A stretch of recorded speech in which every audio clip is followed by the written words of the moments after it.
Assassin's Creed es una franquicia de videojuegos que se está expandiendo por diferentes medios. Esto muestra una madurez artística por parte de los encargados de manejar la distribución de la misma, al darse cuenta que diferentes formas de arte pueden estar interconectadas. Sin duda, estamos hablando de Assassin's Creed Templars, un cómic ilustrado por nuestro invitado de esta noche, Denis Calero. ¿Cómo está, Denis? Muy bien, gracias. Hello everyone, thank you for having me. Y antes que nada, déjame decir que naciste en Miami Beach, Florida, Sí, en 1972 y fuiste educado en New World School of Arts. sí. Además del cómic que habíamos mencionado, Assassin's Creed, eres conocido por tu trabajo en X Factor, Legion of Superhero, Cowboys and Aliens, que se hizo una película Mhm. protagonizada por Daniel Craig, y mi favorito de sus trabajos, Masks, una miniserie que junta varios héroes de antaño como La Sombra, El Avispón Verde, El Zorro, etcétera, desarrollada con la compañía de Chris Robertson en el guión Mhm. y Alex Ross, quien ilustró el Sí. primer ejemplar y que en adelante Mhm. solo se dedicó a dirección artística.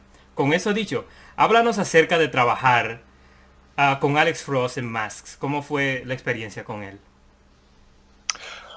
Bueno, de verdad, I'm going to say this in English. We were going to try to do it Ah, in yeah, Spanish, go ahead everyone. in English. Don't worry But about but it. because this is a complex because this is a very it's a complex answer. It's wonderful in comics when there's a team developed and the team gets to work together very closely and is in constant communication with each other, working with each other creatively. But often in comics, it's not the way it works simply because of the complexity of the project and the speed at which the project has to be completed. And in the case of Mask, yes, Alex did all of the prep work, character designs, and worked with the writer and the editor to develop the basic storyline, is my understanding. But when I came on as the artist for the second issue forward, I was basically given the artistic instructions as set by Alex and then told to move forward. I don't even really know if Alex was involved looking at the work as I was producing it, and it was a project done under a lot of pressure. I will be honest; it was a real pleasure to work on that project. I don't personally think I did my best work on the project because, unfortunately, at the time I was getting divorced and my child was very young, and all of the pressures and you know that's I say that because this is a very demanding job, and it's the job that I did. And I'm still very proud of what we produced in the book. It thankfully still has a following, and people like it a lot. And I'm very grateful for that, and everyone involved is very grateful for that. But it was the job for me that really showed me that, like, it's a very drawing comics, writing comics, more than other things that I have done or have been witness to other artists working on, whether they be actors or whatever, is a very all-encompassing job. It's not unusual to work 6-7 days a week for 10, 12, 13 hours a day. And this was a job where my real life and my work life were really colliding in a way that was very unpleasant. And so what should have been a very creatively satisfying project was very, very difficult. It was a difficult birth, as we like to say sometimes. But I learned a lot in terms of what my priorities were as an artist and as a professional. I was able to apply it. A number of years later, my career is going in a direction that I'm very satisfied with, and a lot of it is as a direct result of sort of, you know, sometimes you have difficult jobs, you have difficult life circumstances, and you can either quit or you could learn from those experiences and apply them to your professional toolkit moving forward, which is what I think I've done. And so in a lot of ways, as difficult as that experience was for me, for all of those reasons, Masks to me, as well as for the creative reasons, is a very special project to me and very near and dear to my heart for that reason. For its difficulties as much as for the wonderful things about it creatively. You selected, or was you who did an audition to work in Mask? How did you get into the project? It's one of those things where I think after you work for a while in comics, they just tell you, would you like to work on this? and then you say, if it's something that you want to do, and you have time to do it, or if you have to do it because you have to work and you have to make money and make money for your family, then you do it. And in this case, it was something that was, it was an incredibly pleasing idea. The idea of all these pulp heroes that I loved, like The Shadow and the Green Hornet, and a project that was written by Chris, and a project that was art directed by Alex, who is one of my heroes and one of my influences. And so it was an obvious yes to a project like that. And then sometimes there are projects that I think at almost any level audition for, you do samples for, whether they've asked you or not, because you want the job and you want to demonstrate that sometimes you'll do a couple of pieces or even a few sample pages and you'll say, look, this is how I would do this. You didn't ask me. You didn't ask my opinion, but this is how I would handle this project. And sometimes that doesn't work. And sometimes people go, oh, I would have never thought of you for that project, but the work that you've done has shown me that it could be a really interesting direction.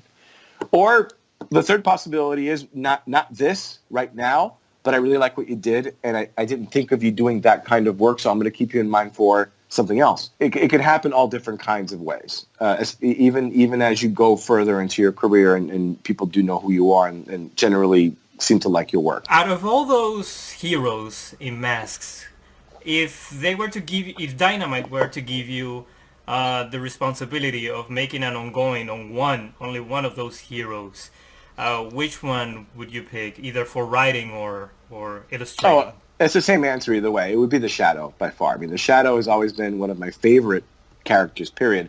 I love the time period, the post-war. I love the mix of crime and mysticism.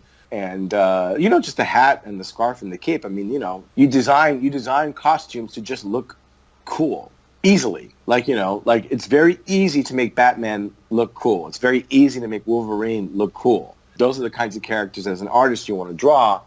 And then there are characters that you want to write because you're fascinated with them and probably because in some level they're easier to write for. Everything else being equal, it's hard not to write an interesting Batman story unless you completely betray everything that's cool about Batman. And why would you? Batman is such an inherently cool character, and that's the way I feel about The Shadow. The Shadow is a inherently terrific and interesting character. And my second place choice would be Zorro, because to me Zorro was, and Soto was Batman before Batman was Batman. So I find that also an incredibly inherently interesting character. So he would be, Soto would be a very close second. You could say that you want to explore what evil lurks in the hearts of men, to say it in short words. Yes, I would like to. I know a lot of the evil that is in the hearts of men, and it would be interesting to explore that in that. And I'm not, I'm a very, leftist, liberal person in this, politically in this country. But I've always found something very maybe because of that, or as a balance to that, I've always found characters that are intrinsically fascist to be sort of interesting. I mean, The Shadow, Batman, Solomon Kane. I mean, people who believe innately in their rightness and inflict, and Batman to a lesser extent in this arena, but still sort of the same, believe in their inherent rightness of their cause. Not rightness politically, but just the correctness of their cause, the righteousness, you could say, about their beliefs and their causes, and have no compunction about using extreme violence to force their views upon other people, which is horrible politically, not the way that, that's the sort of country that one wants to live in. But in terms of fiction, I find it very interesting, and have always I think I've always been happiest when I've been exploring, even Templars, which we'll get to, I'm sure. Currently, I mean, the Templar, the Black Cross is sort of Fred and I, and then I'm writing the book now for a few issues, is very much our Shadow, is very much my Solomon Kane. And I was just turning in a script to Titan the other day, and was commenting to the editor that I kind of purposely wrote some of their dialogue to sound almost cultish. Almost indoctrinated into something, dark and demented and a little bit extremist. And I kind of liked it. It was fun. Again, fun in fiction, not in real life. Yeah, of course, of course. Yeah, it's not like we actually would root for a guy that would dress as a bat and go outside and Oh no, at that would nights, be yeah. insane. It'd be terrifying. It'd be Yeah, terrifying and insane, and be like, and we gotta lock that guy up because he's gonna kill somebody. exactly. You know? Now that you mentioned Templars, I would like to talk a little bit more about that. It's very rare to see. He's not necessarily a superhero, but let's call him like that, just for the sake of Yeah, argument. he's a pulp hero, a super, person. Yeah, sure. Exactly, because I'm reading it right now. I'm not done with it yet, and I saw him like jumping from a building and just fall Sure. on his feet like nothing. Yeah. Now what is the most curious to me is he's black, and Yes. the black as in his skin color.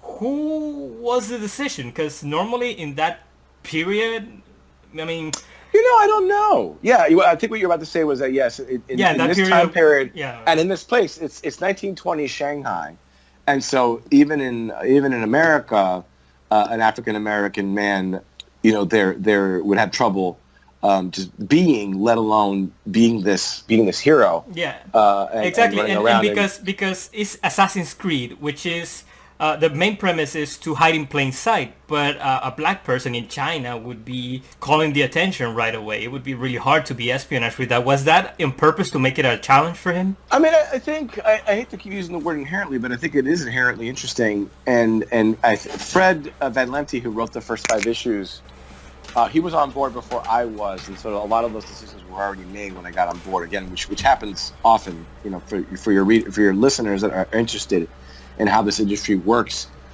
Realistically, that sort of realistically happens a lot that way. But and it was a topic of discussion in the sense of it was definitely on our minds, especially as we were designing the costume, that here was this character who was a black man in Shanghai in the 20s, and how many of those were there. And indeed, his character is there because he's a musician on tour. And then there was the decision to sort of make it a sort of non-issue. It's strangely because it was Shanghai at that time, and the European people and the American people that were in the story, they're all foreigners in that country at that time. And so in a strange way, Bolden, who's the Black Cross, wasn't necessarily called out for being different among the cast of our characters, because most of our characters were foreigners in a foreign land in this point in history. So we got to play a lot with that, and I think in a way that is very interesting. And also, we sort of found, the concern that me and Fred had initially was, well, if this person is his identity is supposed to be secret, well, he doesn't even really wear a mask. You see a black man in 1920s Shanghai, it cannot be that difficult to track him down. Except that what we found as we delved into the story really was that everybody involved, everybody he hunted down, were all criminals, were all villains, so they weren't going to go to the police anyway. And even if they knew who he was, that wasn't going to stop him. So it became this sort of very strange non-issue, which amused us very greatly, and that I carried over in a way because one of the main characters, the Black Cross in 1805 in the Barbary Coast in issues 6 through 9. Again, the main characters are a black man and a Frenchman in Libya in 1805. So they're both sticking out like sore thumbs anyway. So again, it's this stranger in a strange land kind of phenomenon. So it's not something that we've had to deal with. What I have tried to deal with, and in my issues at least, is even though it doesn't become a central focus of plot necessarily, Bolden, because he's Bolden's ancestor from the first couple of issues. Bolden, his blackness is something that everyone is aware of, as well as he is aware of it, and there is a sort of tacit complicity that people acknowledge it. And the main character, because I didn't want to pretend. Here's what I'm trying to say. Even though Van Graff is my hero in these issues, I did not want to pretend that a European man in the early 19th century would not have prejudices. even though Bolden becomes his friend, he's still a product of that time. And so that there are lines and there are jokes and there are observations that are made that acknowledge that, yeah, this is not a 21st century or even a 20th century man.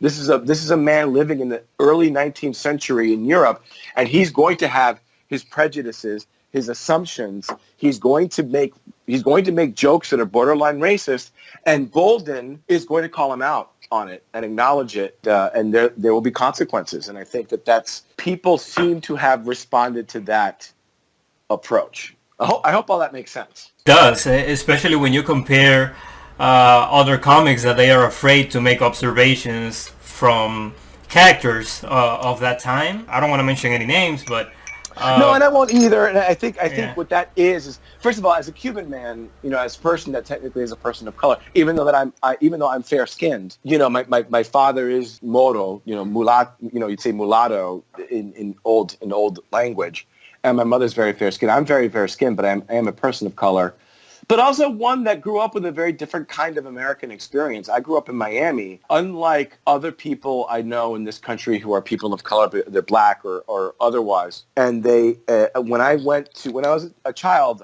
I like to always say when I was a child and I went to the bank with my mother, yeah, the guy taking out the garbage was Cuban, but the teller, the bank worker was also Cuban, the bank manager was Cuban, and the bank owner was also Cuban. Because Miami was this very sort of insular, sort of very special city that was, in a way, was built by Cubans in large measure, and the community, the business community, the police community, the social community, the artistic community, all had a shared cultural heritage. And so in a lot of ways, I was not subjected to, I wasn't called anything when I was a kid because everyone was Cuban. What were they going to call me? Other Cuban? That wouldn't make sense. But I think that I am made to feel comfortable discussing these issues in ways that maybe other people are not. And so when they're brought up, my observation is my personal observation.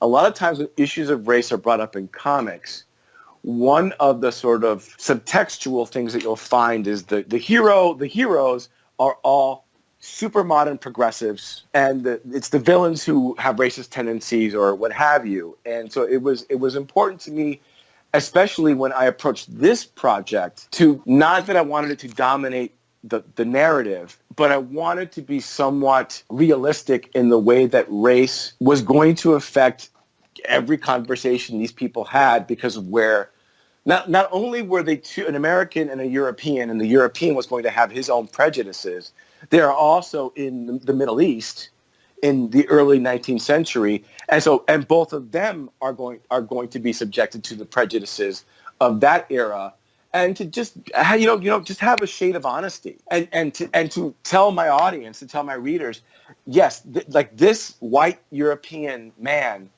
is one of our protagonists and one of our heroes. But again, I'm going to let you know that he is not a 21st century leftist American progressive that I've just dropped into this historical narrative, because that wouldn't be honest, and it would be in a way whitewashing. It would be to me, in my mind, it would be difficult these days to write a Western film or novel that doesn't in some way acknowledge the realities of indigenous decimation in this country, slavery, and by the way, I personally think that there should be all different kinds of stories. So you can write a story set in the antebellum South and not make it a quote unquote about racism, but you still a writer working on dangerous ground if he doesn't at least acknowledge the context in a realistic way. And I think if you do that, then people respond, and even if that's not necessarily your goal for this particular story, which I think again is fine, but by just acknowledging the context, the reader will go along with you because you haven't been dishonest. Continuing a little bit more with the artistic side of this interview, please. I see that lighting and shading is very prominent in your works. Yes. And that's something that I showed you on Twitter, that there's a whole page with several different characters, and because of the color of the lights and the shadows, you can see where the character is. Where did that and sometimes I could feel it that it's a little bit exaggerated, but that's how you learn when it's there. When you're like me, I'm not an artist, but I can see when that happens.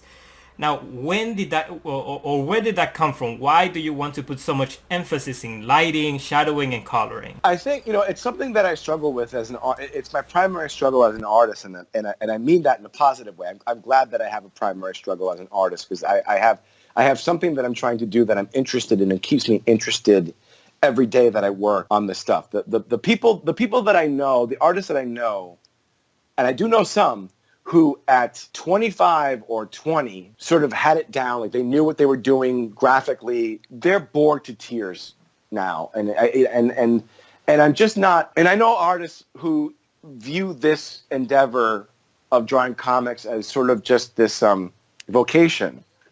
It's just what they do during the day to make money, and that's fine too. But that's never been my approach. I'm not a comic book artist, but I'm an artist that draws comics. I've always been interested. I've always just been drawn, and it's easy.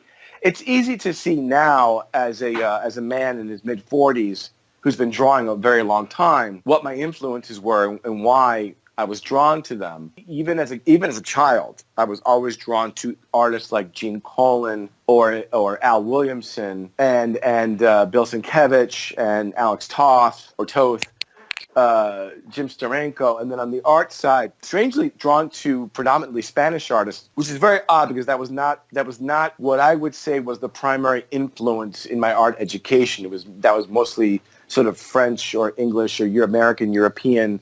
Even though I love Sargent, John Singer Sargent, but people like Giuseppe Ribera, Dali, Italian artists like Caravaggio, who worked in a school that was called chiaroscuro, which means light and dark in Italian, I believe. It's just the way I think. I mean, when I see artists that work in just what we call contour line, mainly, with a little bit of shadow or some feathering, and basically the book looks like the comic looks like a coloring book, and the colorist provides almost all the shading or the sort of or there just isn't any, or it's more of a cartoon style. Even though, strangely enough, there are artists that work that way whose work I enjoy reading and looking at, I would be very bored working that way, because where the light is and how it falls on an object is so much a part of the kind of story you're telling, the tone of the story you're telling, the tone of the scene that you're drawing. And I've drawn scenes that have had very little shadow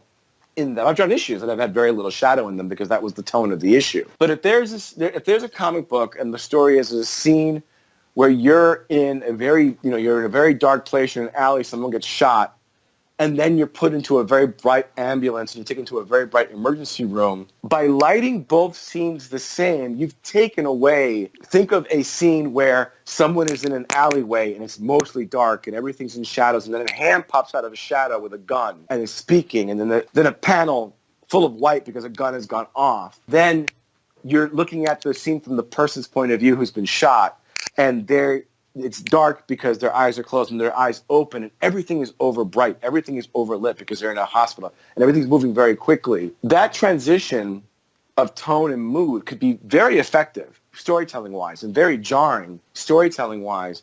And if you're lighting or shading or feathering or treating the surface of the piece in the same way in both scenes, then man, I don't know what you're doing, because you're tying one hand behind your back. You're taking away so much potential power and interest. It's the way where something is lit is just, that's the whole game for me, and I can't imagine working any other way, to be honest.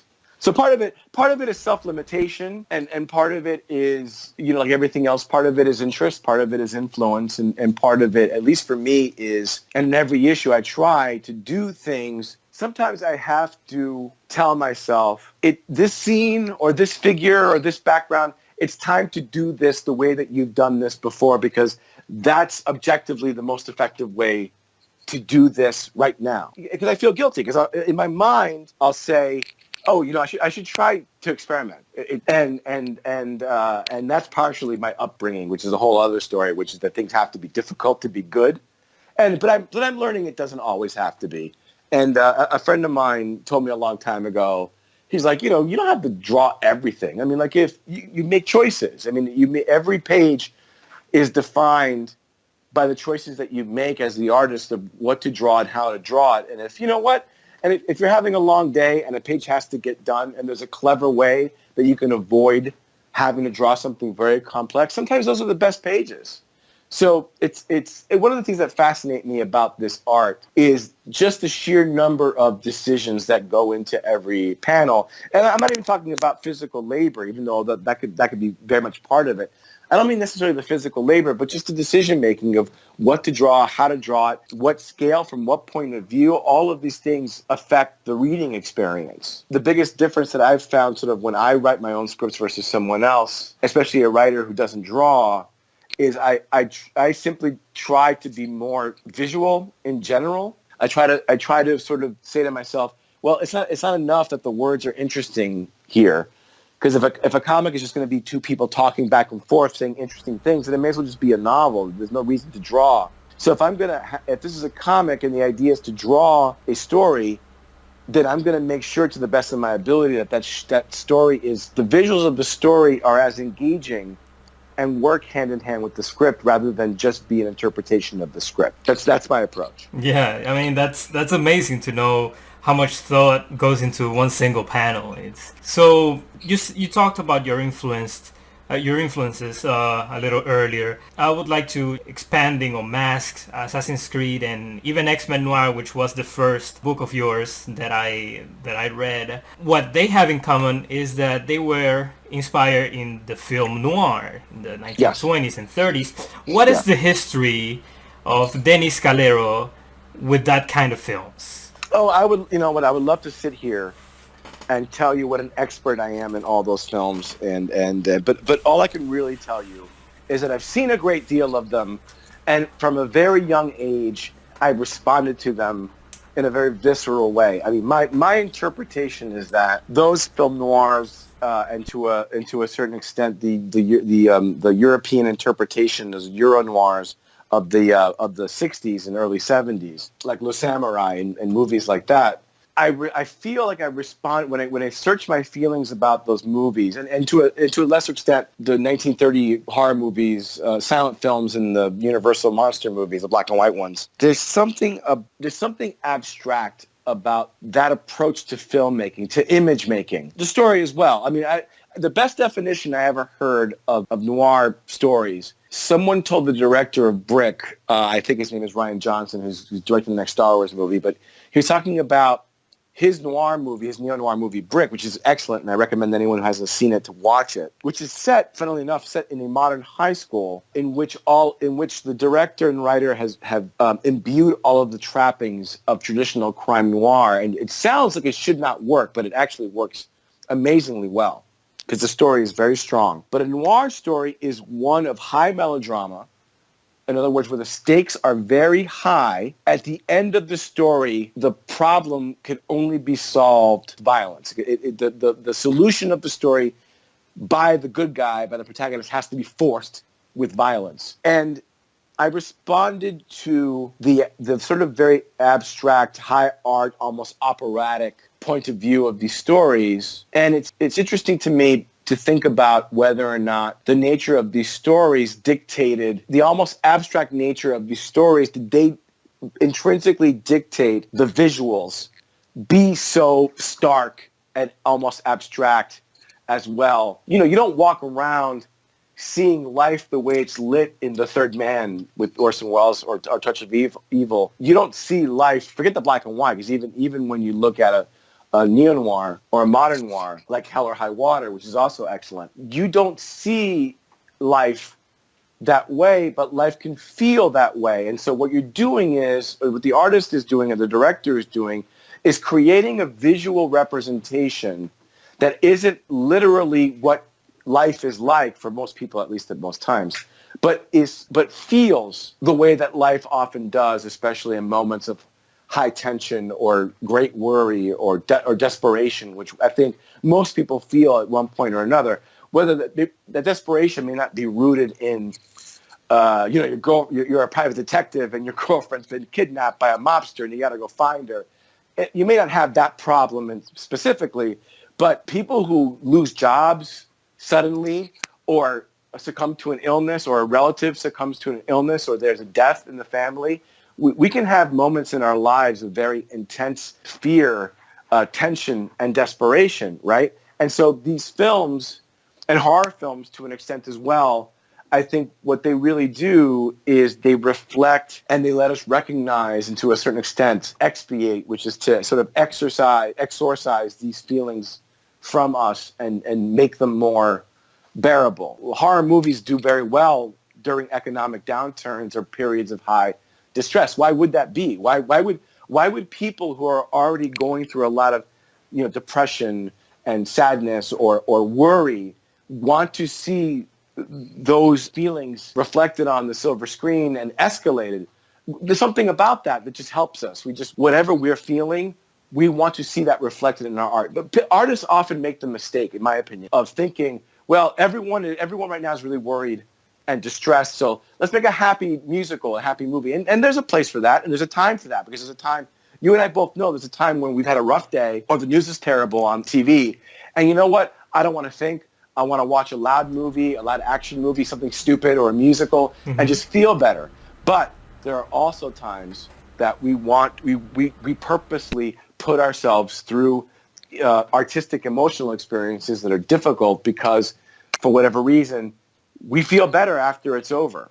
Our problems seem, and this is my personal theory, when you go to see a thriller with very high melodrama or a horror movie, when you come out, the fact that you're kind of worried about how your daughter is doing in school seems more manageable. Like, okay, I couldn't handle a psycho killer in a clown mask chasing me. That'd probably be too much for me. But I can handle. My life I can handle. All right, it's to create a sense of escalation. It's to make you feel like your problems are not as big as you make them seem to be. That's what I think. What I think. I don't think I've seen that theory reflected elsewhere, but that's my personal feeling. Because otherwise, how do you explain people with legitimate issues and problems, be they personal or be they worry about the political climate or the economic climate, and they purposely go to horror movies or thrillers or noirs? Unless, why do sad people listen to the blues? It's because you want to see. It feels good. You know what it feels like to me? It feels like I think to me that it's the same as talking to your friend about your problems, and your friend says, yeah, I'm having the same issues. And that makes you feel better. Not because the person that you're talking to, because you want them to suffer as you are suffering, but it helps to know that someone else is feeling the same way that you feel. And I think art can do that for us, which is why I think art is such a high calling. Right. And, not only with movies, but you can use that same escapism with comic books. Any story, absolutely, any story. Yeah, I have I'm having some, how can I say, relationship issues. Sure. Yeah, and right now I'm reading Sex Criminals, and I'm there saying, you go. Yeah, there you go. Yeah, it's to me, art can be a really good friend. Art can be a friend that really understands how you feel, and really understands, and really and has thoughts to share with you about what you're experiencing that you might find useful. Art can be, and art can, and again, not that art can only be that. Art can also be, what I think of as pure escapism. Like you just want to escape. You don't want to think about your life right now. You just need them. And I think that's important too. We need big, stupid comedies and big, dumb, loud action movies. We need these things. We need to escape and to just feel like I want to go somewhere else and just not be in my own brain for 2 hours. And we need that as well. And that's why I think that's why we do what we do. That's why people began making films and began making art, because they recognize this need. That art is profitable. And speaking of that profit, I would like to talk a little bit about the business side of the comic books. And I've seen, looking around artists, I see that many of them, I think you have one too, have an artistic agent. What is their role? Why is it important to have one? Well, I have a loose association with an artistic agent who is authorized to procure work for me on very specific kinds of projects. So I don't really have an artist rep. I do have, I'll tell you, I do have a lot of reps. I have a representation for my work on the storyboard side, which means, for people who don't know, it means drawing to help plan commercials or help plan films with a director to sort of help them plan what their shoot is going to be like. I have two writing representatives. I have one that represents me in film, and I helped me when I was writing a pilot, co-writing a pilot for the Sci-Fi Channel, and other various projects that I'm trying to work on now. And I also have a separate literary representation who is representing a novel that I've written that we're currently rewriting. I'm currently rewriting with her help, with the hopes of selling it at some point next year. In terms of representatives, in some businesses like film or books, they're absolutely necessary, and the best way to find one is by accident. My experience is that representation is always looking for talent. They need talent, or they don't make money. That's just how it works. And so either a rep or an agent has enough people in their roster to keep them busy and keep them fed, or they're looking for people, and they look through people they know. So friends of yours, as you progress in a career, you'll find friends with agents. How I got my first agent was Fred Lenty's agent. I had something that was worth selling, and he said he would help me sell it, and we made a relationship and continue to work together. Comics is such a small industry and so interpersonal that I don't know. Where I find artistic representation useful there is in trade shows, like conventions across the world. Renee will help me find and place me in those shows. She recently paved the way for me to go to Moscow, which was an incredible experience. And I met a lot of wonderful, special people there. And those are the experiences that you really treasure in comics, that the people around the world reach out to you and are interested in your work and interested in you as a person, and will bring you to come talk to you and to come talk to them about what you do, which is an incredible privilege. And you don't get to do that when you're an accountant or a nurse or a doctor, in most cases. Yeah. What I will say is that what I have found, what I've observed, is that where agents are very useful for people is if they're in South America or in Europe and they want to work in the American market, and either they don't know English or they don't know the language that well, agents like David Macho can be very useful to someone in that position. If I lived in South America, I would almost surely have some sort of agent. But then again, there are Filipino artists that don't have agents. They just come to this country for certain trade shows or whatever. They make contact. They work. So comics is small. It can. My short answer is that it can work all different kinds of ways, but you surely don't need an agent to get started in comics. Just email your submissions to smaller companies, and eventually you get noticed by the larger ones. And that's the way that it sort of works. That's the way, whether it was email 20 years ago, it wasn't email, but it was going to conventions and mailing and samples. But whatever the medium of the message is, it's still the same basic thing. Draw comics for whoever will have you, whether that's Image or it's Top Cow or a smaller company like Moonstone, and then you move up the ranks to larger companies like Dark Horse or Valiant, and then if you want to, some people don't want to, then you move up to DC or Marvel, and then you move all around. I mean, I work for everybody. I just did my first job for Marvel in maybe 3 or 4 years. I've been busy, doing work for other people and just doing work in Hollywood. So this answer to me in my early 20s would have been a very frustrating answer, because what it says is be patient, do work, and trust that if your work is good and if you behave professionally, then people will find you because they need you. If one of your listeners out there is a very talented artist that has their stuff down and they can do 22 pages of pencils or inks in a month and it looks professional, as good as anything Marvel does, someone will find them, because one of the wonderful things about what we do is It's very rare. It's hard. I mean, look, this is not to downplay what other people do. I know a lot of jobs are hard. This is not digging ditches. You know what? Drawing comics can be a very physically laborious, difficult job. Like I said, to do a monthly comic, many people work 6 days a week, 12 hours a day.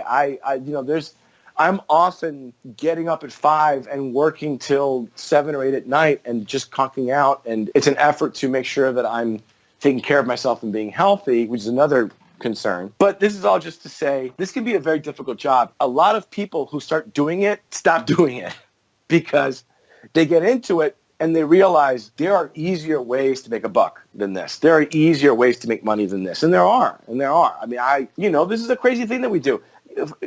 Even looking at it, I don't believe the myth of the starving artist. Every business that you start, whether it's making shoes, selling shoes, or doing art, every business runs at a loss when it starts because you're getting to know your clientele, you're getting to know the community of the people that you work with, and you learn, you get better and progress and little by little. And then if you were starting a shoe store today, you would expect, in America, to run in the red for many years. You would say, I'm not even going to, or open a restaurant, I'm not even going to do this unless I have the loans and the money and the finances, the financial backing to run this business at a loss for a number of years, the years that it will take for me to build this business into something successful. And that doesn't sound strange to anyone that you talk to. But when it comes to people becoming artists, the idea that you get out of college and that you need to have another job to support yourself as an artist, to a lot of people is proof of the starving artist myth, which is complete nonsense. If you are coming out of college and we're going to start a business, everyone would expect you to have a second job, right?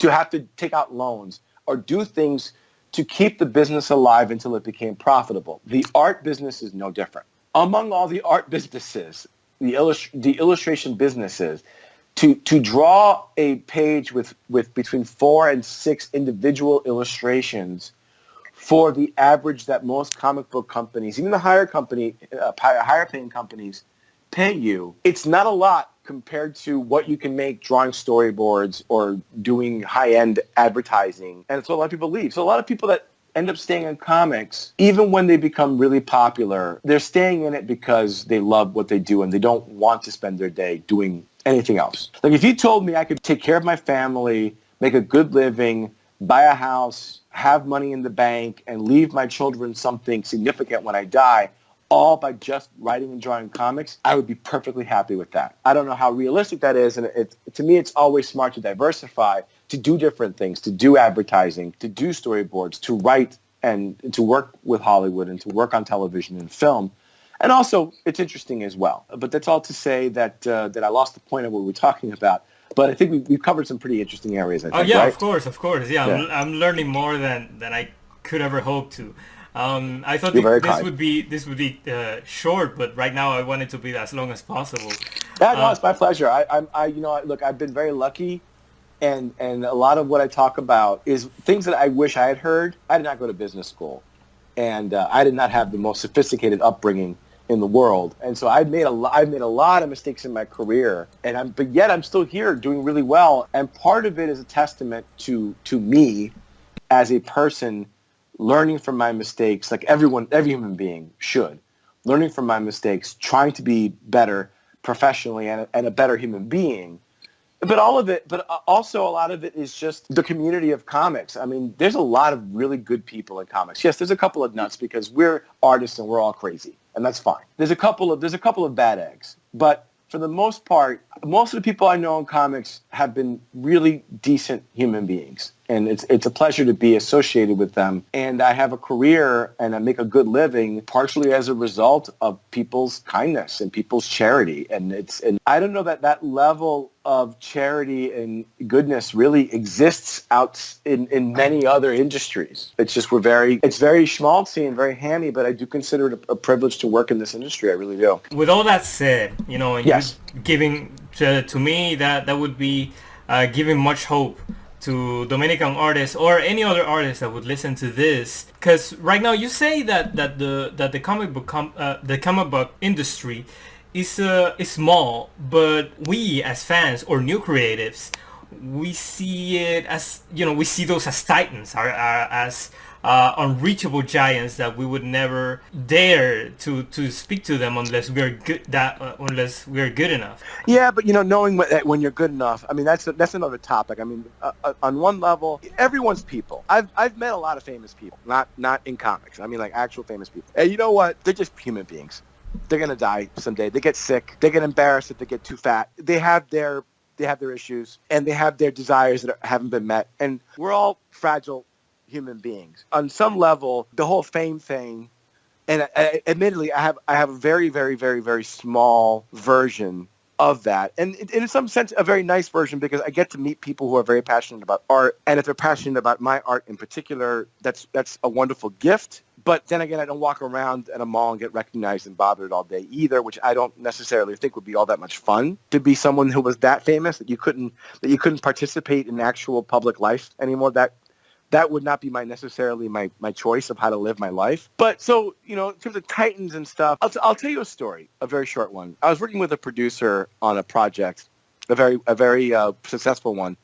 We were talking about our upbringings and whatever, and she asked me, do you regret, honestly, like not growing up with money? Honestly, we were very poor, and a lot of what I had to do in the early part of my life was, I didn't have the advantage of having family members that could say, you know what, I'm going to support you for the next 5 years or whatever while you work on your art, perfect what you do, which to some extent I think is necessary for an artist to be able to take time. And college really isn't enough to take time to develop what you do, because drawing is, unlike a lot of other art forms, very much a gradual learned skill rather than something, and this is my personal theory, rather than something that is innate in terms of talent. In my personal opinion, like there are a lot of cases of musicians, actors who are very talented and sort of almost fully formed artists at 15, 16, 20. In my opinion, there is no such thing as a fully formed artist at 15 years old. It's just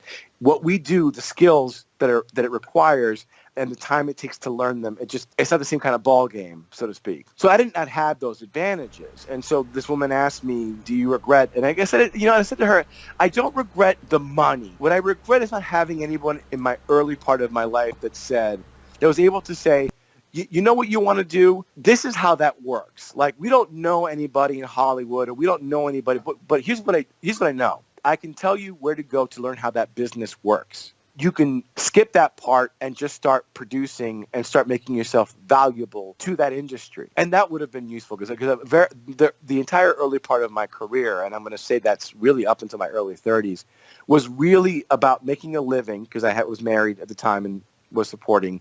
My wife at the time was also working and also a brilliant artist, but we were supporting each other. So we had to work, we had to live. So a lot of that time was spent sort of just learning how things work. Like my daughter is not going to have that disadvantage. I don't know if I'm going to be able to necessarily, if she elects to go into the arts. I mean, she's very young now. She's only going to turn 6. I don't know if we'll be able to support her to the extent that she won't have to work while she learns her craft, so to speak, whether that's acting or painting or what have you. But she'll have parents that know how these things work. And so if she comes to me at 17, 18, 20 and says, Dad, I want to be a filmmaker, I may say to her, you know what, I've never made a film in my life, but you know what, I know how films are put together, and I know how those companies work.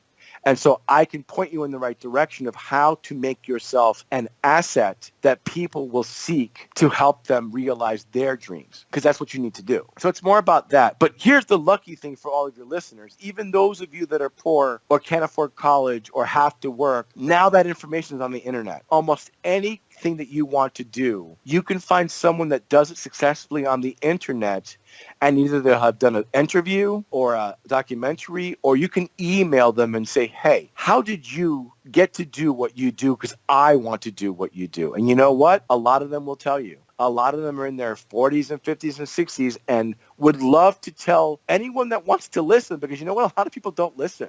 That's the other curse of getting a little bit older, is you realize, and I don't think I was this way. I mean, I think that when I was in my 20s, I was very open to people, hey, if you did what I want to do and you're 60 and you did it successfully, damn straight, I want to pull up a chair and listen to how you got to where you got. because I want to emulate you. Even if all of it doesn't completely apply to me and my situation, if I learn one thing from you, that's time well spent. And I find that a lot of people, even when they want to do what you want to do, they say, oh, I want to do it my way. I want to do it my way. I think some of that is new. I think some of that is the current generation sort of like narcissism. Like, you do you. Like, you do it the way. I tell my daughter when she goes, I want to do it my way. I go, listen, there's no your way. There's no my way. There's the way. And I'm going to teach you the way you're going to tie your shoes. I'm going to teach you the way that you do this. Not because it's your way, not because it's my way, but because it's the right way. And I think brings actual results. Yeah, and you know what? And even if you learn the quote unquote right way, and you figure out a better way after you've been doing that way for 5-10 years, then fine, good on you, wonderful. Maybe you're one of those geniuses that can figure out a new way to do something that's been done a million times. But you know what? Chances are you're not that genius, at least not in every area of your life. So I think it's important for the young creator or the young artist to recognize what his or her strengths are, how they're different from other people, but then also be able to go, you know what, I am really good at doing this, but you know what, I'm not good at doing this other thing. So I'm going to listen to other people who do this thing successfully, and I'm going to emulate them. And you know what? Then when you emulate them, then you can begin learning how you're going to do it different. But the education of an artist really should primarily be on the teacher's side, listening and observing and saying things like, well, you know, if you like this kind of work, you should look at this guy or this lady, because they're going to speak to you, I think, in terms of your work. But now, in drawing class today, you're going to learn how to draw traditionally. You're going to learn I'm going to teach you to paint traditionally. You're going to learn how it's done. Then you can decide how you're going to do it differently. And in a lot of ways, that's why I think that even when I was interested in becoming a fine artist, I still recognized, I had friends in art school who were in the illustration program, went on to become very successful fine artists. That was their focus. But they were in illustration because they wanted a more formal, artistic, traditional education than they were getting in the fine arts program, which was sort of just like, you know, do what you want to do. Well, you know what? Maybe when you're 20 and you're learning how to paint, maybe you shouldn't just do what you want to do. Maybe you should spend some time doing that, but maybe you should spend a lot of other time learning how it's already been done. I've just found pragmatically that when I look at the artists or the filmmakers that I find the most successful, most of them have had some sort of traditional education at some point in their backgrounds, even if they went on later to become very avant-garde. Now, there's always exceptions. There's David Lynch, who, even though he attended film schools, actually a number of programs, my understanding is that he abandoned a great many of them very early on and would just go on and do his thing. Then again, it took him 10 years to make his first film. Maybe if he had paid more attention in class and done the coursework, maybe that would have been 3 years. Maybe it wouldn't have. What I do know is that that's the exception. The rule is learn how to do things traditionally. Listen to people who have done it before you. Learn from their experiences. Why not? Gain from their experiences. Gain from the mistakes that they've made. I'm not embarrassed about it.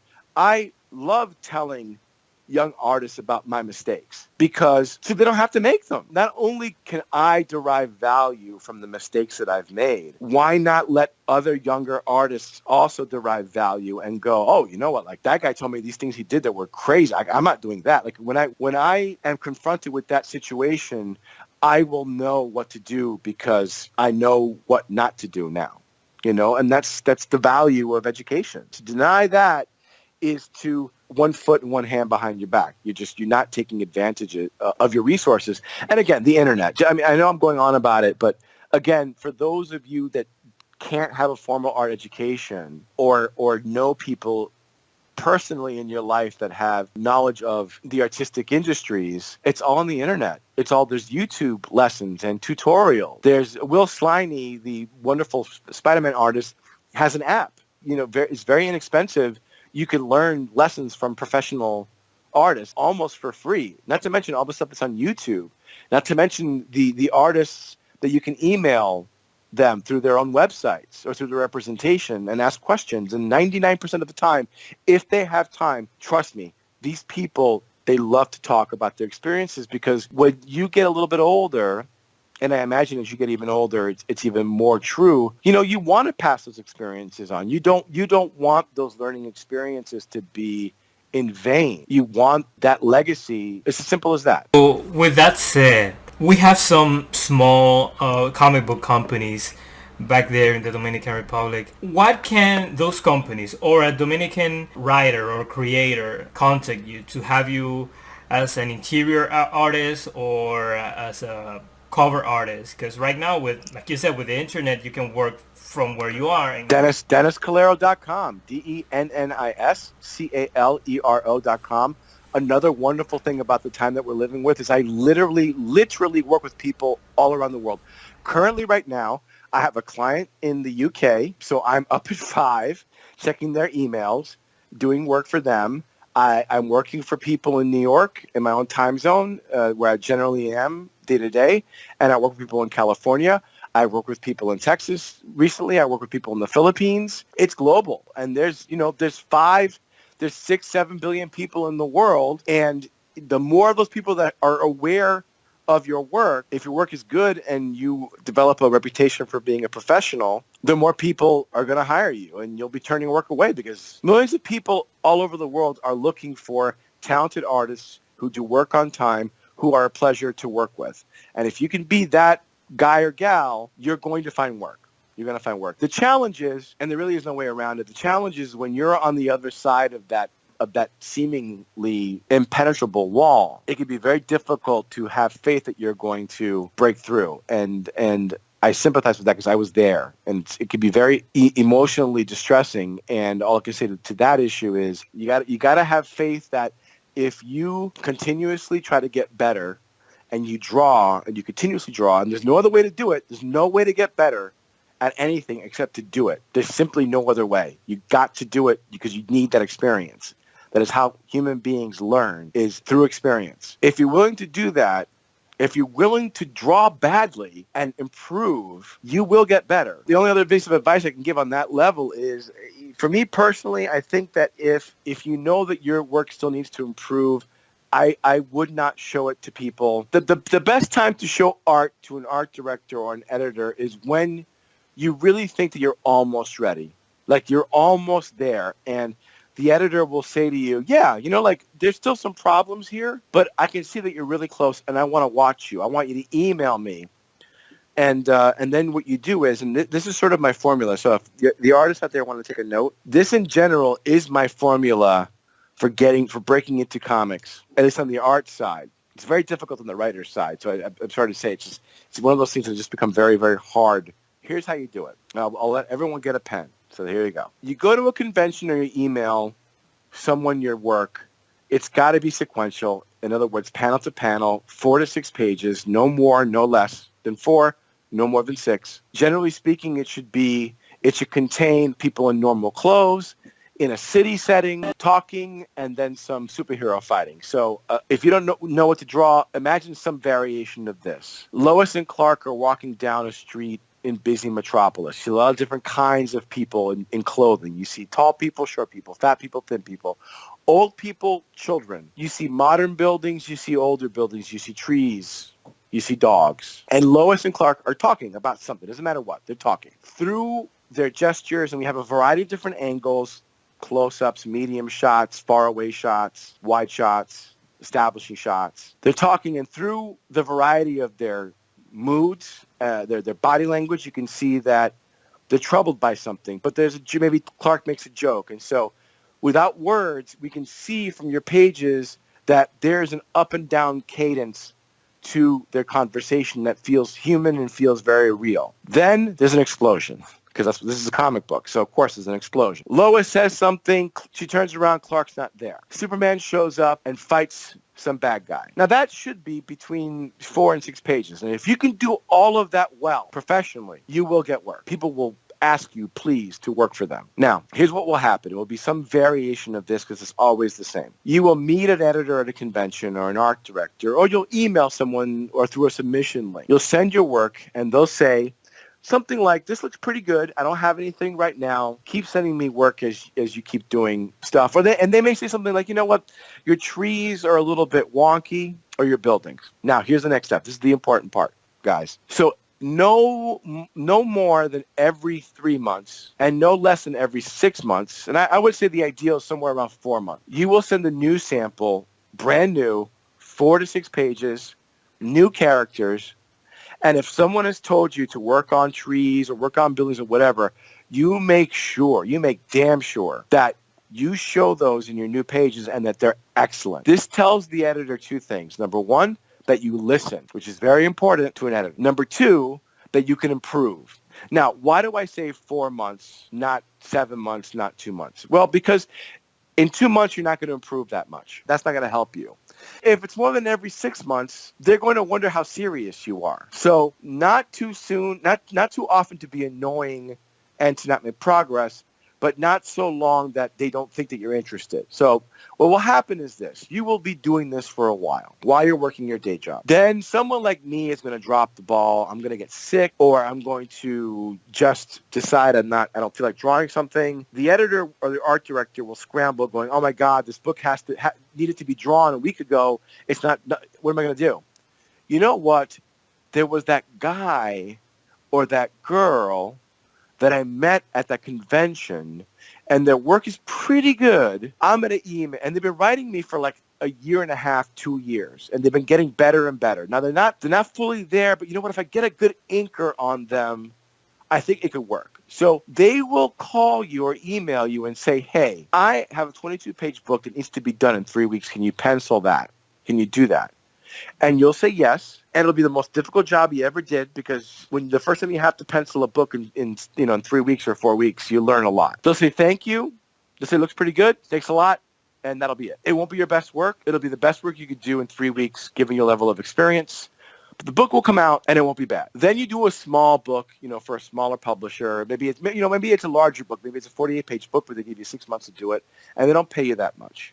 But you do it, and you do your best. And you send those samples to the same editor, another editor. Now, you do this for years, doing a small comic book job, a fill-in here and there every once in a while, and then you get your first, hey, we need you to come in and do 3 or 4 issues in a row. That will happen. What I'm trying to say is it's gradual. And then one day, it could be 2 years in, it could be 6 years in, it could be whatever. But you've been diligent, and you look up and you realize, hey, I have to quit all my other work because I'm a full-time comic book artist. Like, I've got a commitment to do 6 months of this book. It's going to take me 8 months to draw it. So this is my job now. And that'll be a little scary. And there'll be a point after that first job, the second long job, where things look a little bit weird and you're not sure what you're doing next, and you're going to wonder if you're going to have to go back and do something else. And you may decide to do storyboards or something a little bit different, but you're still illustrating. But now you're a full-time illustrator. That's the way it works. It's gradual and it's in steps, and it requires whether you have faith or not. I'm going to say this to your listeners. It doesn't really matter whether you have faith or not. Just act like you do have faith. Think of what would I do right now if I had complete faith in what I was doing. Then do that. Even if it's scary, just do it. I met a lot of successful people, and they weren't all that they weren't all talented. And I met a lot of talented people, and not all of them are successful. And the difference between being a working artist or not is a lot of the time being able to say to yourself, what would I do if I believed in myself, or if I had faith in what this project was going to do, or if I could believe 100% that when I do this proposal, this book will be sold. What would I do? Then do that. Because if you don't act, you don't have to have faith. But if you don't act as if you do have faith, it's not going to work. It's why they say a lot of times, why do dumb people seem sometimes to progress so much more quickly, so much more easily? Because you know what? They're too dumb to be afraid. Too dumb to be afraid, or they're too dumb to not have faith in what they're doing. They just go, I don't know, or notice failure. They just go on. Just go on. So in that way, be dumb. In that way, what I've truly found to be useful in my life is to be able to say, okay, I'm feeling a little bit weird right now. I'm feeling a little bit afraid. I feel a little bit not sure if this is going to work. But what would I do if I knew it was going to work? Well, I would write every day. I would do this project every day. I would do this different. I would change this over here. Do that. And you know what? It's shocking how many things I've done where I just go after I'm done and it works. I go, why was I afraid to do that? God, I wish I'd done that a lot earlier. I wish I'd written a script a lot earlier. I wish I had written a TV show proposal a lot earlier. Because you know what? It's not that hard. And people who are not as good as me are doing it right now and being successful at it because they don't know to be afraid. Fear is good. I'm not one of those people that's like, don't fear, because there are things to be afraid of. People should have insurance. People should be able to take care of themselves. You should know where your rent is coming from. But you'd be surprised if you really figure out what you need month to month, even with a family. You'd be surprised how many sacrifices you can make and how